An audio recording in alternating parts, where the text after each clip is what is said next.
আসসালামু আলাইকুম। দেখুন এই জামাত নেতা উনি কি কর্মটা করছে উনার নিজের মুখ থেকেই শোনেন। গিয়ে এক ছাত্রীকে একা পেয়ে শরীরের স্পর্শকাতর স্থানে স্পর্শ করেন মাওলানা মোনায়েম হুসাইন। পরবর্তী সময়ে ওই ছাত্রীকে আবারও জোরপূর্বক চুম্বন করেন তিনি। ক্লাসে আমি একা ছিলাম ডিস্ট্রিক্টে 15 তারিখ সোমবারে। স্যার আমাকে টাচ করছিল। মোনায়েম স্যার। জি স্যার।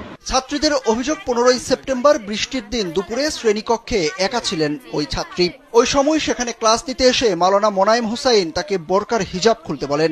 এক পর্যায়ে বাধা দিলেও তিনি শোনেননি। পরে তিনি শরীরের স্পর্শকাতর জায়গায় স্পর্শ করেন। পরে ভুক্তভোগী ওই ছাত্রী এই ঘটনা সহপাঠীদের জানালে একইভাবে আরো বেশ কয়েকজন যৌন হয়রানির শিকার হয়েছে বলে জানান।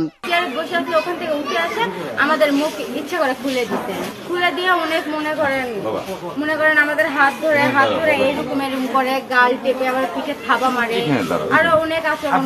ওনার আচরণ একদমই ভালো না, সাধারণ ছেলেদের মতন আচরণ করতো না। উনি গায়ে হাত দিত, উনি মুখ খুলতো, উনি হাত সবসময় গায়ে হাত দিত। গায়ে হাত দেওয়ার মধ্যেও তো পার্থক্য আছে নাকি? আমাদের আগের বাসে থেকে শুরু হচ্ছিল, মানে আমার সাথে না, আমার ছোট ক্লাসের মেয়েদের সঙ্গেও হয়। এরা না ক্লাস 5 থেকে ক্লাস 10 পর্যন্ত। তো কেউ আমরা কাউকে বলার সাহস পাইনি সেদিন। মানে আমরা বলছি, সেদিন বলছি আমরা যে মানে আমাদের সাথে গল্প করতে করতে ছোট মেয়েরা ছিল আমাদের সঙ্গে। তো তখন তারাও বললো যে আমরা গল্প করতে শুরু করলাম যে আমাদের সাথে এরকম মনে স্যার আমাদের সঙ্গে করেছে, তো আমরা আমাদের মধ্যে আলোচনা করেছি।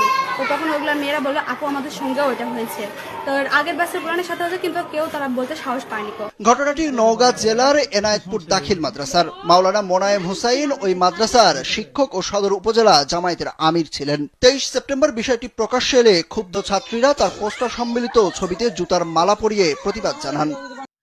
তো দেখুন এই কাজটা যদি আমাদের বাংলাদেশের জাতীয়তাবাদী দলের বিএনপির কোনো নেতাকর্মী করত, তাহলে এই জামাতে ইসলামের বদ বাহিনী এই ভিডিওগুলাকে শেয়ার করে সারা বাংলাদেশ সহ ছড়াই দিত, একটা দায়ভার বিএনপির ঘাড়ে চাপিয়ে দিত।